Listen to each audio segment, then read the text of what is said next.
終わりの始まり、始まりの終わり。アントリオンめ、何が遺跡の調査だ。サリバンまで逃げやがって。ほっとけ、あんなやつ。肩を並べてこそ信用に足る。それができなきゃ足でまといだ。この後に及んで大口叩くじゃねえか。トガ人の末裔よ、血脈が途絶える時が来たのだ。こんな化け物が相手と知っていたら。時間は濁流のごとく先人の意志を全て流し去ってしまったのか。お前も私も同じ人間の眷属なのだ。何の話かさっぱりわからねえ。我々は外界で生き残るために進化した。お前たちはゼニスという殻に閉じこもる道を選んだ弱者の末裔。それがどうだ。浅ましくも機械の力で都合の良い世界を広げようとしている。枯れた世界は我らの楽園。お前たちはゼニスと共に死ね。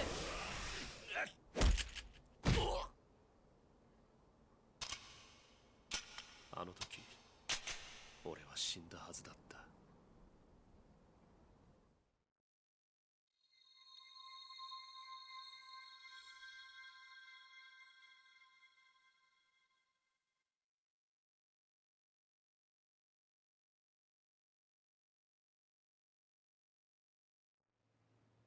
仕事だ。場所は？依頼主はカーディナル・アントリオン、シャンデリアだ。バシロン、イライラしてる？ああ、そう見えるか？気のせいだ。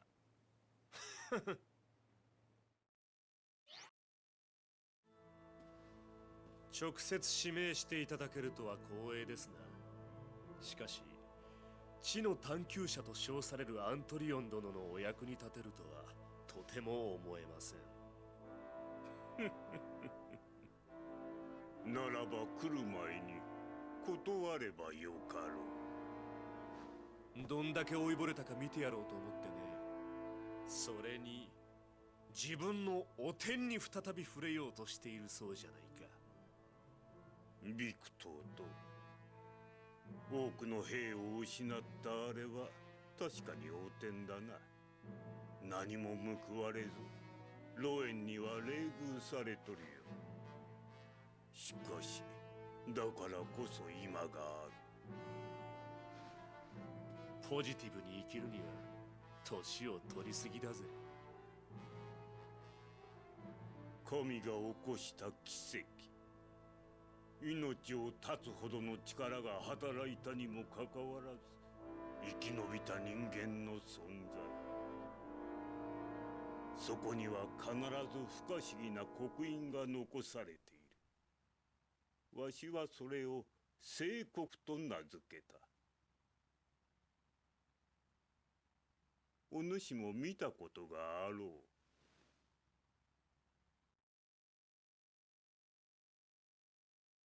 これより刑を執行する。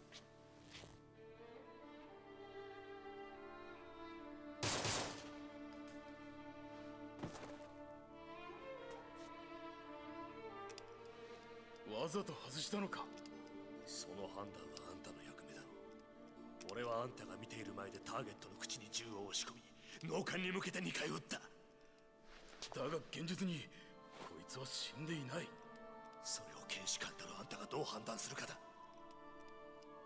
このままでいいのか？名前に傷がつくぞ。死刑が執行されて死ななかった時、お前らの神様は何と言った？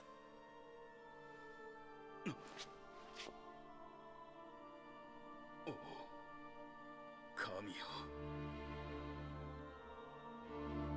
罪は裁かれた。故にこの人間にはすでに罪はない。それこそが大いなる神の意志。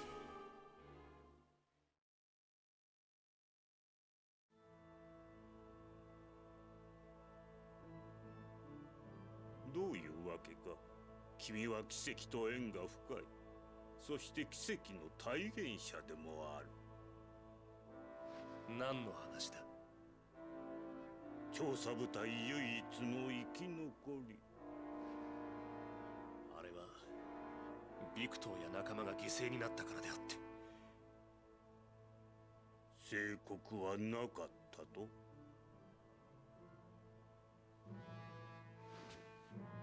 少なくとも俺は見ていない。慎重な言い回しだな。断言すれば楽なものを。金の匂いがしたものでね。いい心がけだ。ならばもう一度調べてきてもらおう。英霊たちの眠るあの廃墟。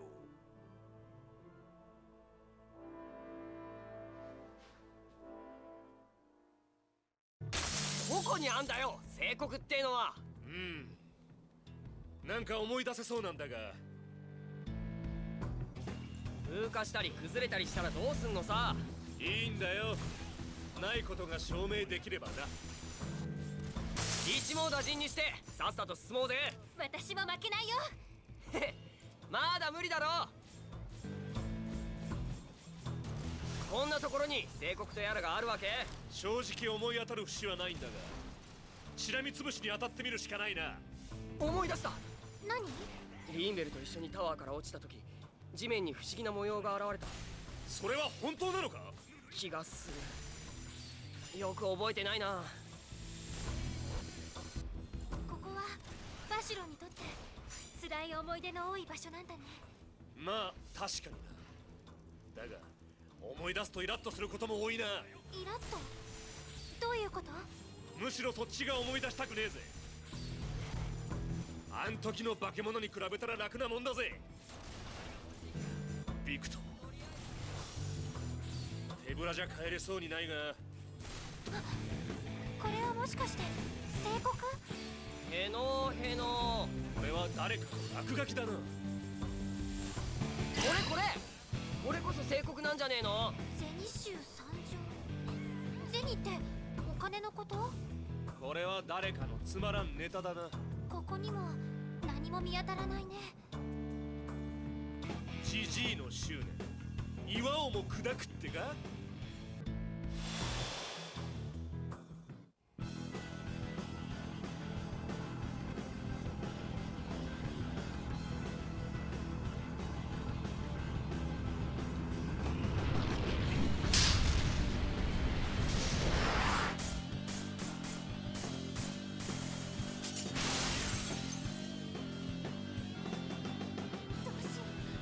はい、今回はさすがに解説します。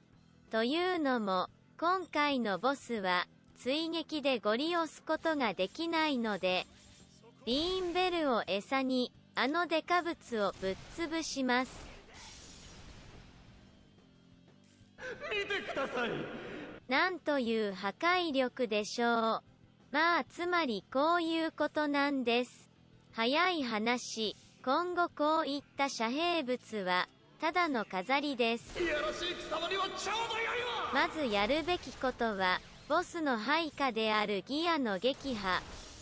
無限湧きするかと思いきや、彼らは一定数倒し続けると出現しなくなるので、ボスを孤立させるために、ボスを誘導しつつ、ひそやかに狩り続けます。ピンク色の肉塊に変えてやりましたぞ。この辺りになってくると、一撃でベゼルが3、4個飛んでいくのが当たり前なので、本当に緊張感しかありません。と、そんなこんなでハメが確立しそうですね。これは。まあ、この宝箱の中身はゼニス級において不要なので。Good. はい。そうです。素晴らしいでしょう。ボスがルームランナーでハイハイするがごとく前進できない状態になりました。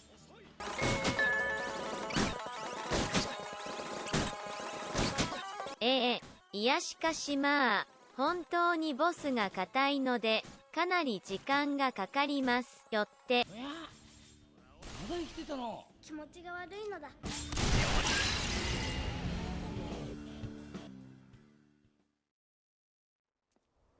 アントリオンの言う聖国ってのがあるとしたらこの場所なんだが。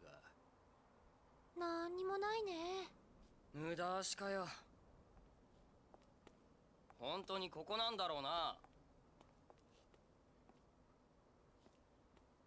あ、銃が落ちてる。結構いいやつだぜ。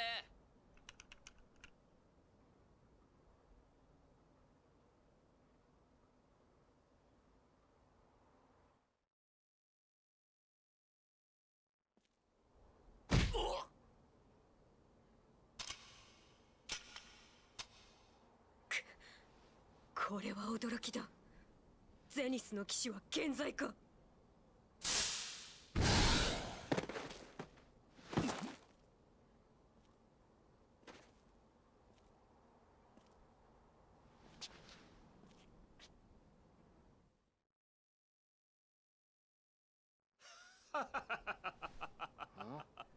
なんだよ。何がそんなにおかしいんだ。奇跡って本当にあるのかね。気持ちの問題か。気持ちの問題じゃね。気持ちの問題でしょ。要は生き方ってことだな。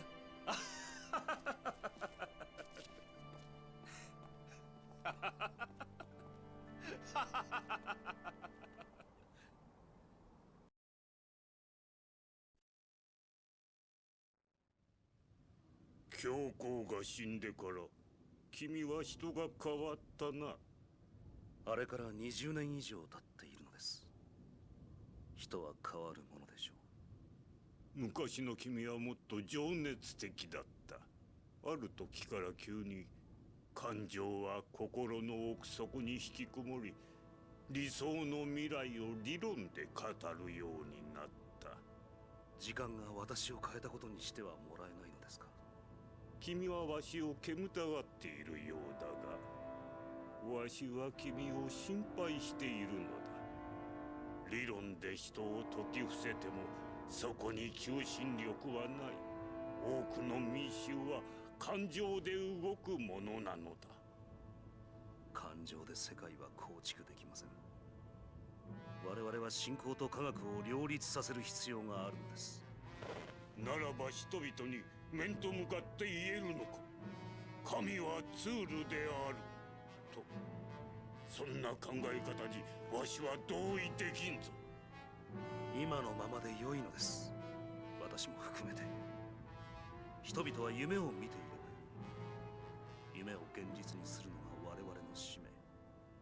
神を最も敬愛し、神を最も畏怖しているのが我らカーディナルであったはず。両立などと言いつつも神の冒涜どころか否定ではないか。失礼。そろそろ時間ですので。それで君は自分の人生を愛することができるのかね。愛するための人生は終わったのです。わしには使命という言葉にすがりついているようにしか見えぬ。指輪はどうした。教皇への忠誠心も失ったのか。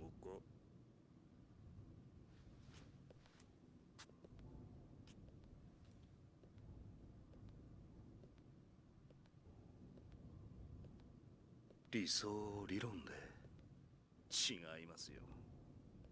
私は私の感情のために感情を殺している。クォーツとは関係のないところでもゼニスに縛られているということか。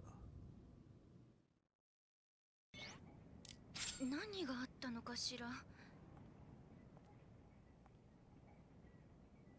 今回はここまでです。と見せかけて、この子について少しだけ解説します。かつてバシュロンが所属していた部隊を、ただ一人を除いて全滅させた彼女の正体は、バーゼルの外、すなわち、今私たちが住んでいる地上から来た存在です。バーゼルの外の世界、すなわち地上は、もはや人類が住むには適さない荒れ果てた土地となっています。しかし、外の世界の人類が完全に滅んだというわけではなく、彼女のように適応した少数の種族が生き残りました。地上の過酷な環境を生き抜き、独自の進化、そして強大な力を保持した地上の民たちはいつしかバーゼルに住まう人々を害虫と忌み嫌い、そして見下し、ついにバーゼルへと攻め上ってきたというわけです。そんなこととはつゆ知らず、調査にやってきたビクトーの部隊は彼女と運悪く鉢合わせ、バシュロンの上司、ビクトーは戦死、部隊も壊滅、そういったいきさつにより、当時の軍事指揮官であったこのおじいさんと、バシュロンとの関係に大きな亀裂が入りました。以上が、彼女の正体についてと、ビクトー部隊全滅のいきさつと、バシュロンがおじいさんを嫌う原因の解説でした。それでは、ご視聴ありがとうございました。